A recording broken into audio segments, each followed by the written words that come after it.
Welcome back. Bulletin کا آغاز کریں گے اور آپ کو بتائیں گے وزیر اعظم شہباز شریف نے اپوزیشن کو ایک بار پھر مذاکرات کی دعوت دیتے ہوئے کہا ہے کہ حکومت بات چیت کے لیے تیار ہے، اپوزیشن کو بھی مذاکرات کی میز پر آنا ہوگا۔ وفاقی کابینہ کے اجلاس میں گفتگو کرتے ہوئے وزیر اعظم نے کہا کہ تالی دونوں ہاتھوں سے بجتی ہے۔ وزیر اعظم نے خطے میں کشیدگی کے باعث تیل کی سپلائی میں مشکلات کا ذکر کرتے ہوئے ڈیزل کی قیمت میں کمی کو خوشائند قرار دے دیا ہے اور امید ظاہر کی ہے کہ صورتحال جلد بہتر ہوگی۔ ان کا مزید کہنا تھا کہ خطے کی صورتحال میں بہتری پاکستانی معیشت کے لیے بھی ضروری ہے، اور شہباز شریف نے کہا کہ ملکی معیشت میں آہستہ آہستہ بہتری آ رہی ہے اور حکومت نے معیشت کے استحکام کے لیے اقدامات کیے ہیں۔ عوام کو ریلیف دینے کے لیے 128 ارب روپے مختص کیے گئے ہیں، جبکہ تاجر برادری کے لیے بھی ایک اچھی اسکیم لائی گئی ہے۔ وزیر اعظم نے FBR کو ہدایت کی کہ تاجر برادری کو غیر ضروری طور پر پریشان نہ کیا جائے۔ ان کا کہنا تھا کہ اگر FBR نے تاجروں کو غیر ضروری تنگ کیا تو ذمہ داروں کے خلاف کارروائی کے لیے تیار ہے۔ خبر شامل کریں گے بلوچستان میں آپریشن رد الفتنہ 3 کے تحت فتنہ ہندوستان کے خلاف سیکیورٹی فورسز کی کارروائیاں جاری ہیں۔ سیکیورٹی ذرائع کے مطابق پنجکور کے علاقے کلی سوران میں انٹیلیجنس بیسڈ آپریشن کے دوران 5 دہشت گرد ہلاک جبکہ متعدد اس میں زخمی ہوئے۔ سیکیورٹی ذرائع کے مطابق ہلاک دہشت گرد موٹر سائیکلوں پر سوار ہو کر بڑی دہشت گردی کی کارروائی کی منصوبہ بندی کر رہے تھے۔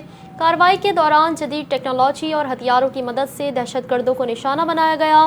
ذرائع کا کہنا ہے کہ ہلاک دہشت گردوں کے قبضے سے بھاری مقدار میں جدید اسلحہ اور گولہ بارود برآمد ہوا، جبکہ 3 گاڑیاں، 2 موٹر سائیکلیں، IED ڈیوائسز اور کالعدم تنظیم کا جھنڈا بھی برآمد کیا گیا۔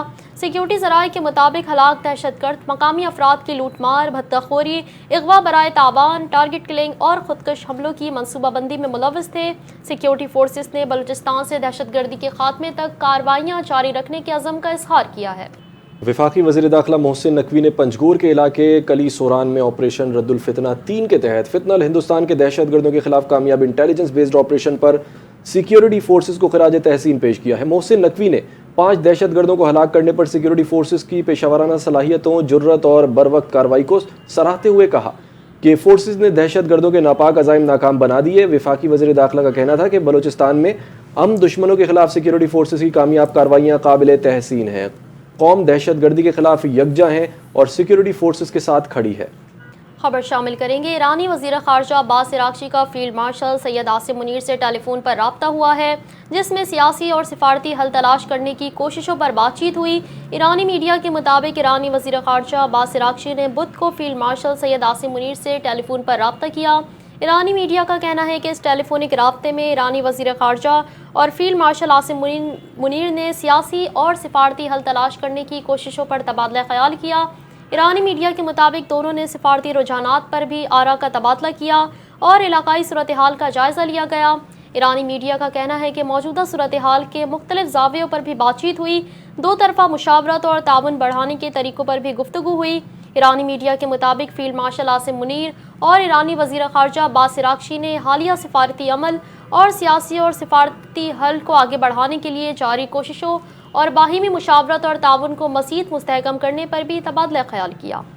اور اب آپ کو بتائیں گے پائلٹ آفیسر راشد منہاس شہید نشان حیدر کی 55ویں یوم شہادت آج عقیدت و احترام سے منائی جا رہی ہے۔ ISPR کے مطابق army chief of defence forces field marshal Syed Asim Munir, naval chief admiral Naveed Ashraf اور air chief marshal Zaheer Ahmed Babar Sidhu کا راشد منہاس شہید کو خراج عقیدت۔ پاک افواج کا پائلٹ آفیسر راشد منہاس شہید کی عظیم قربانی کو سلام۔ راشد منہاس شہید نے 1971 میں فرض شناسی، بے مثال جرت اور عزم کی اعلیٰ مثال قائم کی۔ راشد منہاس شہید نے وطن کی خود مختاری اور وقار کے تحفظ کے لیے اپنی جان کا نذرانہ پیش کیا۔ راشد منہاس شہید کی بے مثال قربانی آج بھی قوم اور مسلح افواج کے لیے مشعل راہ ہے۔ راشد منہاس شہید کی قربانی حب الوطنی، جرت، وفاداری اور فرض سے وابستگی کی لازوال علامت ہے۔ پاکستانی قوم اور مسلح افواج کی جانب سے راشد منہاس شہید کو سلام عقیدت۔ راشد منہاس شہید کی لازوال قربانی قومی خود مختاری اور دفاع وطن کے عزم کی علامت ہے۔ قوم اور مسلح افواج پاکستان کی خود مختاری، علاقائی سالمیت اور قومی مفادات کے تحفظ کے عزم کا اعادہ کرتے ہیں۔ راشد منہاس شہید کا لازوال ورثہ قوم اور مسلح افواج کو ہمیشہ جرت، قربانی اور فرض شناسی کا درس دیتا ہے۔ دوسری جانب صدر مملکت آصف علی زرداری نے پائلٹ آفیسر راشد منہاس شہید نشان حیدر کی 55ویں برسی کے موقع پر مادر وطن کے لیے ان کی بے مثال قربانی کو بھرپور خراج عقیدت پیش کیا۔ ایوان صدر کے پریس ونگ سے جاری بیان میں صدر مملکت آصف علی زرداری نے کہا کہ پائلٹ آفیسر راشد منہاس شہید نے کم عمری میں وطن کی خاطر اپنی جان کا نذرانہ پیش کر کے جرت، فرض شناسی اور حب الوطنی کی ایسی مثال قائم کی جو ہمیشہ یاد رکھی جائے گی۔ صدر مملکت نے کہا کہ پاکستان کے سب سے کم عمر نشان حیدر راشد منہاس کی عظیم قربانی ہماری قومی تاریخ کا ایک روشن باب ہے جو آنے والی نسلوں کو جرت، عزم اور وطن سے وفاداری کا پیغام دیتی ہے۔ انہوں نے مزید کہا کہ قوم اپنے اس عظیم سپوت، دیگر شہداء اور ان کے اہل خانہ کی قربانیوں کو ہمیشہ قدر و احترام کی نگاہ سے دیکھتی ہے۔ صدر مملکت آصف علی زرداری نے کہا کہ وطن کے دفاع کے لیے جانوں کا نذرانہ پیش کرنے والے ہمارے قومی ہیرو ہیں جن کی خدمات اور قربانیاں ہمیشہ یاد رکھی جائیں۔ اخلا محسن نقوی کا نشان حیدر پانے والے پائلٹ آفیسر راشد منہاس شہید کو خراج عقیدت۔ انہوں نے اپنے بیان میں کہا کہ پائلٹ آفیسر راشد منہاس شہید نے دفاع وطن کے لیے اپنی جان کا نذرانہ پیش کیا۔ راشد منہاس شہید کا جذبہ حب الوطنی پوری قوم کے لیے قابل تقلید ہے۔ راشد منہاس شہید کی بہادری اور جرت تاریخ حرب کا روشن باب ہے۔ شہید راشد منہاس نے اپنی جان کی پرواہ کیے بغیر وطن کی حرمت کا دفاع کیا۔ راشد منہاس شہید نے فرض شناسی اور حب الوطنی کی عظیم مثال قائم کی۔ راشد منہاس شہید آج بھی ہمارے دلوں میں زندہ ہیں اور ہمیشہ زندہ رہیں گے۔ راشد منہاس شہید نے ثابت کیا کہ پاکستان کے بہادر بیٹے دفاع وطن کے لیے ہر قربانی دینے کے لیے تیار ہیں۔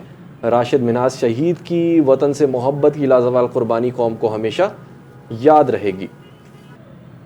خبر دیں گے آپ کو، اسلام آباد میں جدید سہولیات سے آراستہ نئی AGP آڈٹ کمپلیکس کا باقاعدہ افتتاح کر دیا گیا، جہاں اہم شعبوں کے آڈٹ دفاتر کو ایک ساتھ فعال کر دیا گیا ہے۔ اس نئے کمپلیکس کی منتقلی اور آڈٹ کے امور میں شفافیت سے متعلق مزید جاننے کے لیے دیکھیے اسلام آباد سے نمائندہ NTN نیوز کی رپورٹ۔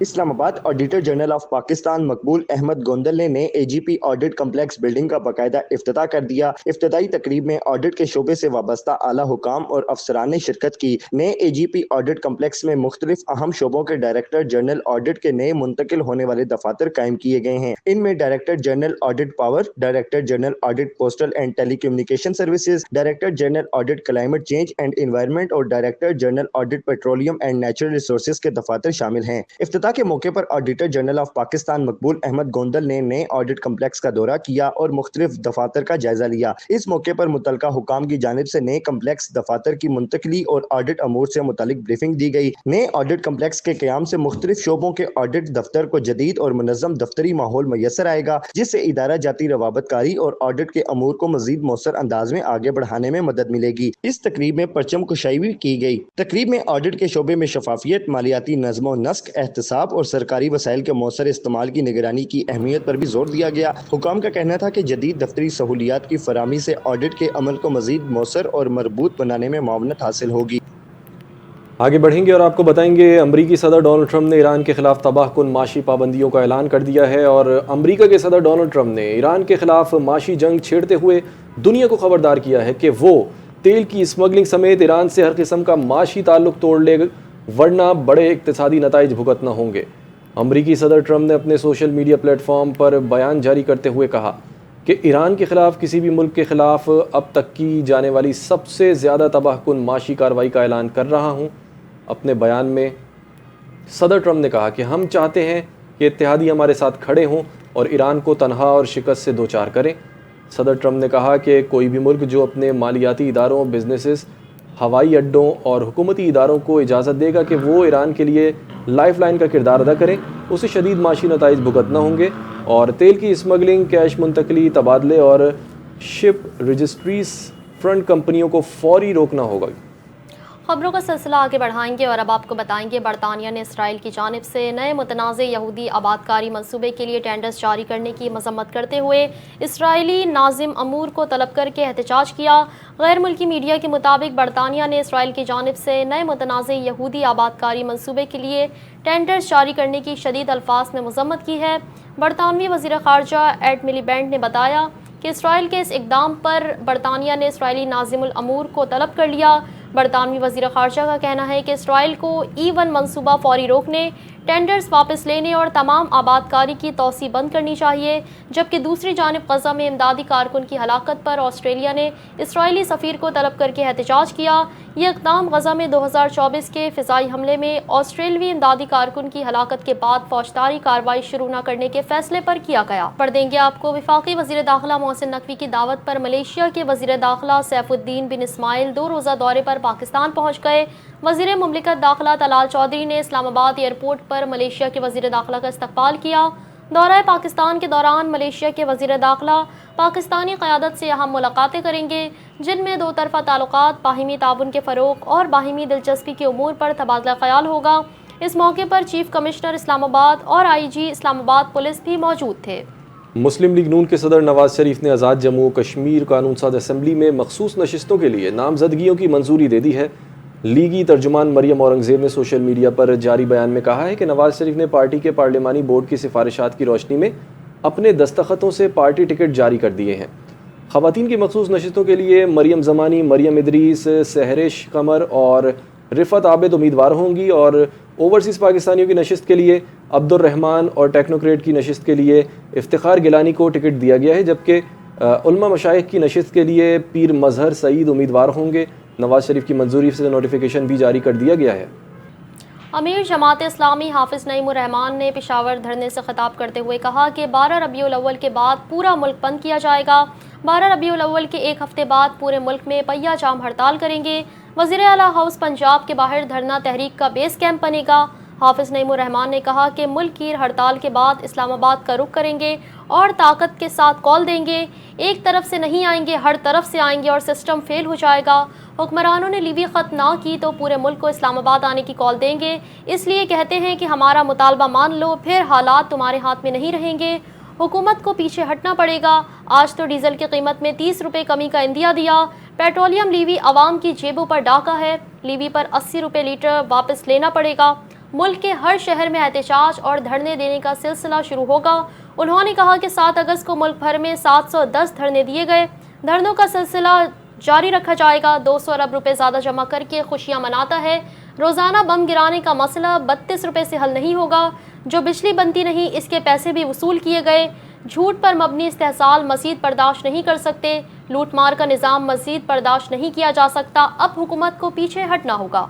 پاکستان کے علاقے تربت کے بریدہ سے مسلح افراد نے ایک شہری کو مبینہ طور پر اغوا کر لیا۔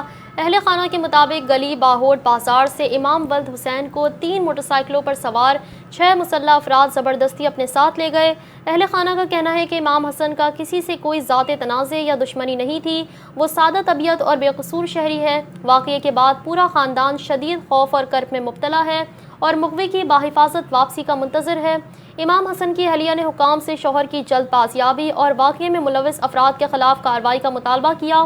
اہل خانہ نے تربت پریس کلب میں واقعے کی تفصیلات بیان کرتے ہوئے مغوی کی فوری بازیابی کی خبر دیں گے آپ کو۔ شدید بارش کے باعث صوابی کے مختلف علاقوں میں طغیانی کی صورتحال پیدا ہو گئی، جس کے نتیجے میں متعدد گھروں میں پانی داخل ہو گیا۔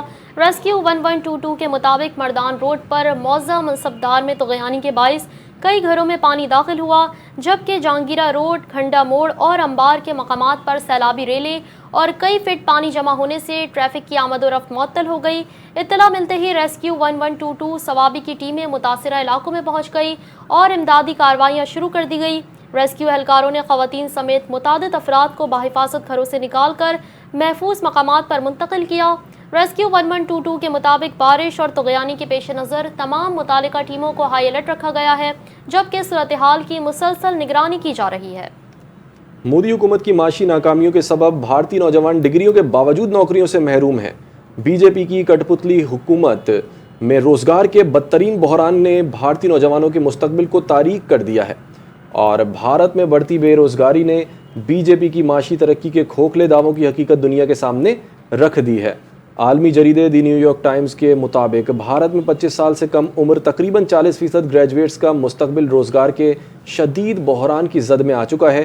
بھارتی تعلیمی اداروں سے نکلنے والے گریجویٹس کی تعداد ملازمتوں کے مواقع سے کئی زیادہ ہو چکی ہے۔ بلومبرگ نیوز رپورٹر روچی بھاٹیا نے انکشاف کیا ہے کہ بھارتی نوجوان لاکھوں روپے تعلیم پر خرچ کرنے کے باوجود بہتر مستقبل کی تلاش میں دربدر ہو رہے ہیں۔